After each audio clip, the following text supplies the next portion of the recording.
എന്തെങ്കിലും അബദ്ധം പറ്റിപ്പോയാ നമ്മൾ 3 പേരും വലിയ അപകടത്തിലാവും. 2 പേരെ സമാധാനായിട്ടിരിക്കെ.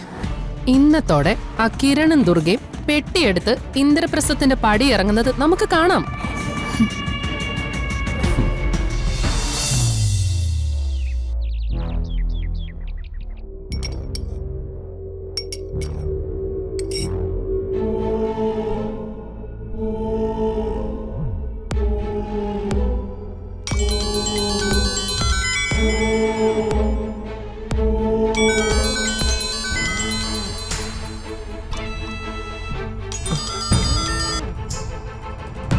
ആ പറമോളെ.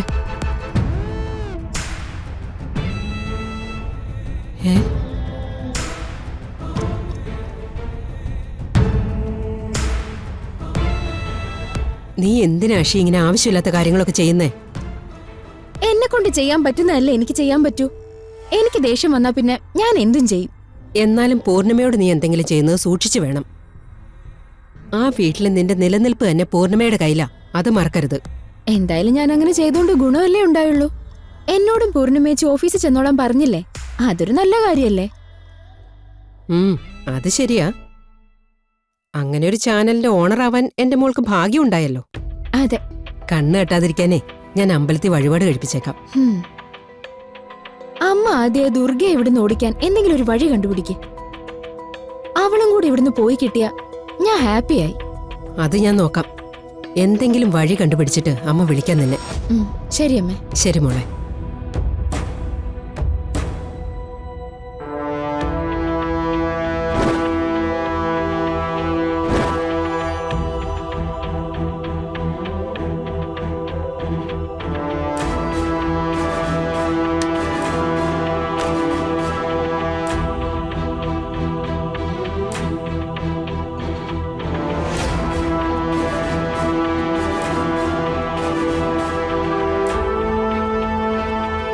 എന്താശി, ദുർഗയെ പറ്റിയുള്ള ചർച്ചയായിരുന്നു തോന്നുന്നല്ലോ.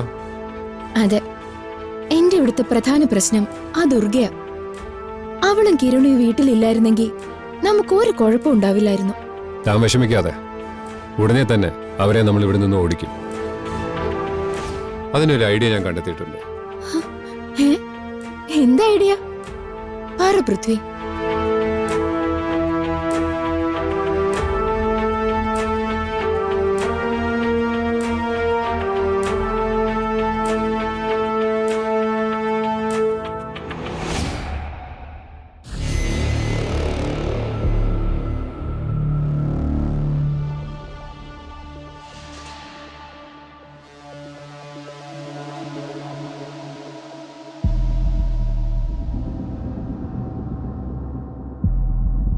സൂപ്പർ പൃഥ്വി, ഇത് മതി.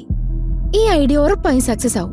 അതെ, പക്ഷേ നമ്മളിത് ആരെ കൊണ്ട് ചെയ്യിക്കും? അതാ എൻ്റെ ഒരു ഡൗട്ട്.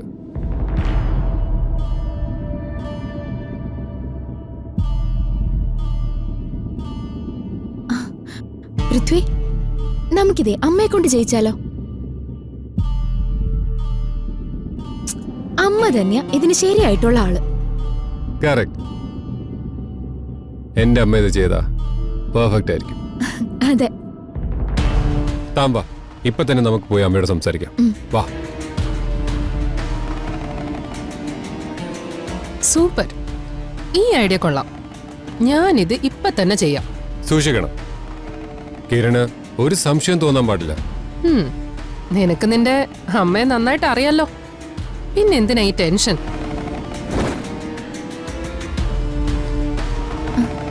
അമ്മേ, പിന്നെ ഒരു കാര്യം പ്രത്യേകം ശ്രദ്ധിക്കണം. ഞങ്ങൾ പറഞ്ഞതിനപ്പുറം ഒരു വാക്ക് പോലും പറയാൻ പാടില്ല. എന്തെങ്കിലും അബദ്ധം പറ്റിപ്പോയാ നമ്മൾ 3 പേരും വലിയ അപകടത്തിലാവും. 2 പേരെ സമാധാനായിട്ടിരിക്കെ. ഇന്നത്തോടെ ആ കിരണും ദുർഗയും പെട്ടിയെടുത്ത് ഇന്ദ്രപ്രസ്ഥത്തിന്റെ പടി ഇറങ്ങുന്നത് നമുക്ക് കാണാം. ഞാൻ ഇപ്പൊ തന്നെ പോയി എന്റെ ജോലി ആരംഭിക്കട്ടെ. All the best. Thank U.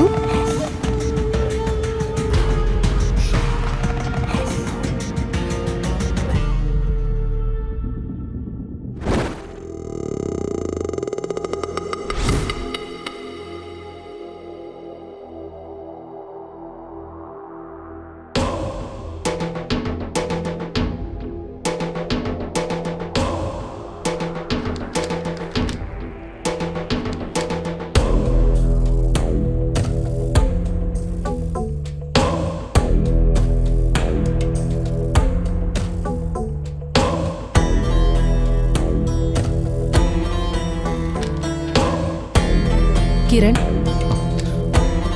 ദാ ചായ. എന്താ മോനെ നീ മടിച്ചു നിൽക്കുന്നേ? ദാ ചായ കുടിക്ക്.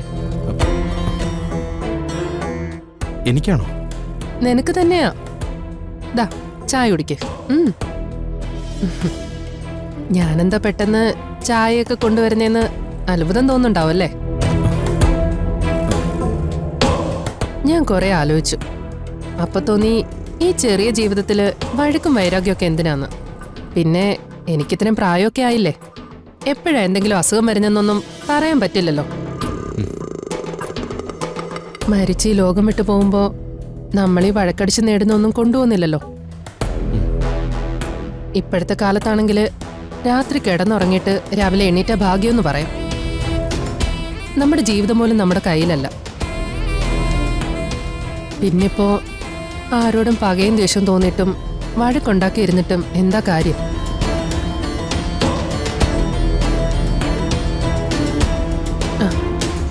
നോക്കി നിൽക്കാതെ ചായ കുടിക്കും മോനെ.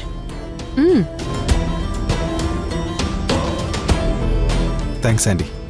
താങ്ക്സ് ഒന്നും വേണ്ട, ഞാൻ അന്യൊന്നും അല്ലല്ലോ. പ്രായം കൊണ്ട് നോക്കുമ്പോ ഞാൻ നിന്റെ അമ്മയെ പോലെയാ. കിരൺ ഇനി മുതൽ എന്നെ അമ്മയെന്ന് വിളിച്ചാൽ മതി.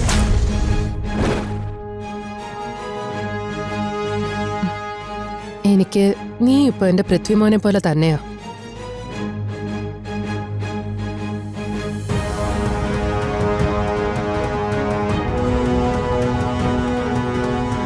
സത്യമായിട്ടാണോ പറയുന്നത്?